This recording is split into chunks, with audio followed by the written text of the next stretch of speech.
Hello दोस्तों, I am back. तो finally आ चुका है 2002 का टीजर, जो कि हम पहले भी देख चुके थे इन थिएटर्स। बट मेरे लिए तो अच्छा है क्योंकि मैंने तो उसके बारे में बात भी नहीं करी और मेरे लिस्ट में था कि मैं बात करूं इस ट्रेलर पे, तो व्हाई नॉट आज करें। और आज हम करने वाले हैं इस टीजर का break down scene by scene. तो तुम लोगों को मजा जरूर आएगा अगर तुमको टीजर देख के मजा नहीं आया तो इतना टाइम वेस्ट क्यों कर रहे हैं। तो शुरू करते हैं टीजर के ब्रेक डाउन के साथ।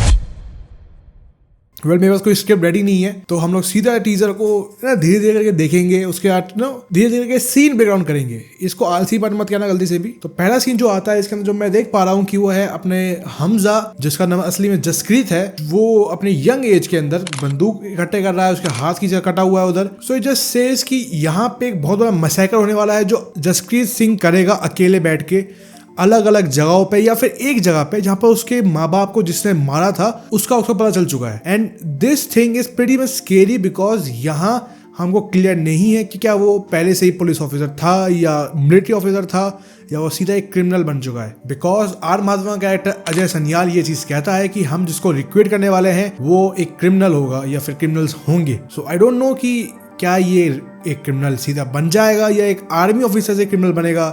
आई डोंट नो।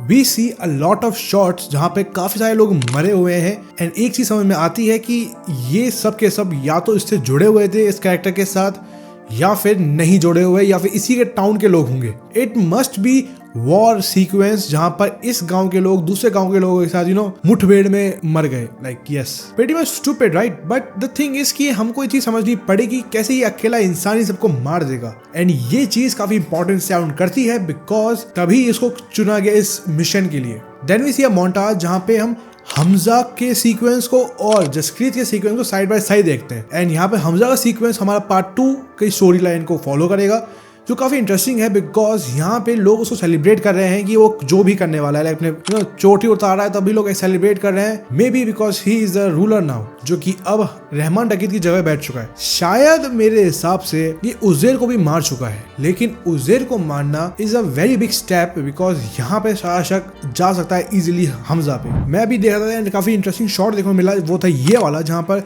वो BUC, आई थिंक BUC यही नाम है, वहां पे वो जाता है। एंड यहाँ पे वो दोनों साथ में खड़े हुए हैं। एंड ये वही सीक्वेंस को फॉलो करते आगे एक शॉट और आएगा जहाँ पे वो बैठा हुआ है बिल्कुल बीच और बीच।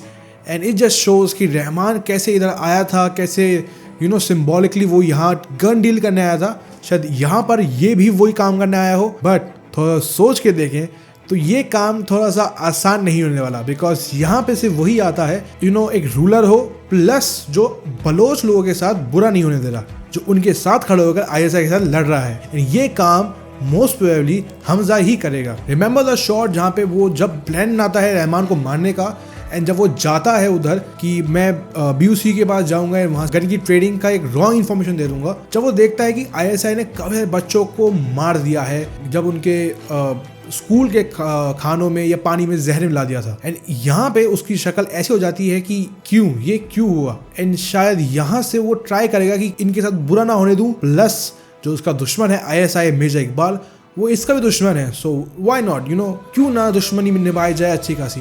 वन मोर इंटरेस्टिंग शॉट जो मैं लास्ट वीडियो के अंदर बताई थी, जिसके अंदर हमजा जब गोली चलाता है आसमान पे तो काफी सारे लोग गोली चलाते हैं। And I think it is a shot जहाँ पे हमको पता चलेगा कि या तो हमजा लीडर बन चुका है या तो उज़ैर ने उसको बेटन पास कर दिया है कि उज़ैर उसको अब लीडर बना रहा है। बट थिंक अबाउट इट, मैंने एक चीज कही थी कि उज़ैर उसको ये चीज बना के देगा, बट यहाँ इस सीन में जब आई थिंक ये इसी सीन का अगला सीन है जहाँ पे उज़ैर नहीं है, बल्कि यहाँ पे वही इंसान है जो उसको स्टार्टिंग में मिला था, जो कि इंडियन भी था खुद, जो कि अरशद पप्पू के गैंग में था। इट इज प्रीटी इंटरेस्टिंग कि यहाँ उज़ैर नहीं है, तो मतलब उज़ैर मर चुका है। एंड आई थिंक यहाँ या तो वो जो जंग हम देखते हैं जहाँ पर वो सभी लोगों को मारने जाता है एंड ऑल दैट, उसके बाद का सीक्वेंस हो सकता है कि यार ये लोग जंग जीत चुके हैं एंड शायद कैसे ना कैसे वो उज़ैर को वहां भी मार के आ चुका है एंड किसी को शक नहीं हुआ उसके ऊपर। आई मीन हमजा की स्मार्टनेस हम देख चुके हैं ओवरऑल, एंड हमजा कितना स्मार्ट हो सकता है इसका कोई शक नहीं है। इसके अंदर भी शॉट आता है ये वाला जहाँ पर उज़ैर एक गिरे हुए सर को चलने वाला है या कुल्हाड़ी से मारने वाला है। तो जिसने भी पुरानी वीडियो देखी होगी या फिर जिसने भी थोड़ी बहुत थ्योरीज पढ़ी होगी अराउंड ट्विटर एंड ऑल, तो उसको समझ में आ चुका होगा कि ये जो सर है वो अरशद पप्पू का सर था एंड रियल लाइफ में भी यही हुआ था।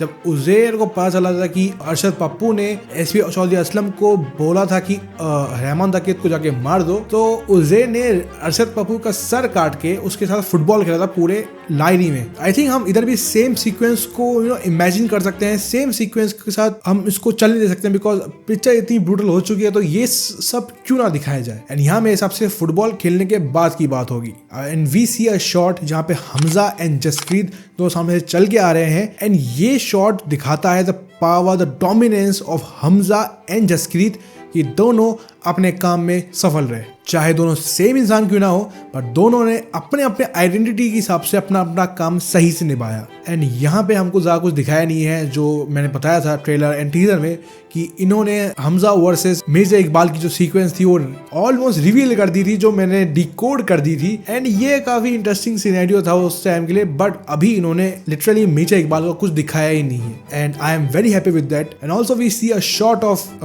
आई थिंक जसप्रीत यहाँ पे ट्रेनिंग कर रहा है। एंड जो हमने सीक्वेंस सुनी थी of Ajay Sanyal in part 1, जब उसको वो लेता है तो यहाँ से उसकी ट्रेनिंग शुरू होती है of being an army. And अब यहाँ के बाद उसको भेजा जाएगा इन पाकिस्तान, एंड अब फिर वो कंटिन्यू स्टोरी होगी। तो अभी इंपॉर्टेंट चीज़ ये है कि शायद तुम लोगों ने नोटिस कर लिया होगा कि जसप्रीत सिंह का जो नाम था वो उरी के अंदर ही पूरा बड़ा नाम आता है। एंड रूमर्स के हिसाब से उरी के एक्टर विकी कौशल पार्ट 2 के अंदर कैमियो देने वाले हैं या फिर एक सीन के अंदर आने वाले हैं। अगर तुमको एक और कनेक्शन निकालना है तो एक लास्ट सीक्वेंस के अंदर डायलॉग होता है कि ये नया हिंदुस्तान है, घर में घुसेगा भी और मारेगा भी। आई थिंक ये उरी के अंदर भी सेम डायलॉग था जो कि परेश रावल का कैरेक्टर बोलता है, जो कि सेम कैरेक्टर प्ले कर रहे हैं R Madhavan. I don't know वो कैसे इस चीज को ठीक करेंगे। अगर डायलॉग सेम है तो आई don't no, I mean I really don't know. I think उनको पता था कि ये लोग क्या करने वाले हैं इस टीजर को अपलोड करके। एंड मैंने भी सोच लिया था कि इस टीजर को ही अपलोड किया जाएगा जो थिएटर में वो दिखाया गया था, बिकॉज ये लोग धीरे धीरे इसकी हाइप बिल्ड करें फॉर धुरंधर पार्ट 2। बिकॉज याद करो पार्ट 1 की कितनी हाइप थी, लाइक ऑलमोस्ट 0 थी, एंड वो कितना कर चुकी है। अगर इसकी भी हाइप अगर बना दी तो ये कितना करेगी। प्लस अगर तुमने नोटिस किया हो तो कल वाले पोस्टर्स में जो रणवीर सिंह ने अपलोड की थी उसके अंदर नेटफ्लिक्स का नाम नहीं था, उसके अंदर नाम था जियो हॉटस्टार का। And I think OTT rights जा चुके हैं नेटफ्लिक्स के हाथों से, एंड पार्ट 2 अपलोड होगा ऑन जियो हॉटस्टार। बिकॉज आपको पता था कि अगर आपकी पिक्चर पार्ट 2 अगर वापस आती है थिएटर में तो वापस से 80 दिन के अंदर वो OTT पे आनी चाहिए by the law. And Netflix चाहता था कि वो OTT पे आती, बट जियो हॉटस्टार पे आने के बाद ये चीज़ समझ में आ चुकी है कि वो लोग चाहते हैं ये लंबे से लंबे थिएटर में रन करे एंड जियो हॉटस्टार पे आराम से डाल दे, बिकॉज उनको क्या दिक्कत है, उन्हीं कंपनी की है भाई OTT, कभी भी डाल दो कल को। सो या this was the video of Dhurandhar part 2 teaser breakdown. Video अगर पसंद आई तो वीडियो को लाइक करो, वीडियो को हाइप करो। एंड अभी तो धुरंधर पार्ट 2 पे वीडियोस आना शुरू हुई है, तुमको तो अभी भयंकर वीडियोस अभी मिलेगी। कब मिलेगी, कहाँ से मिलेगी? Subscribe bro, subscribe. मैं मिलता हूँ तुमको अगली वीडियो में। Bye bye.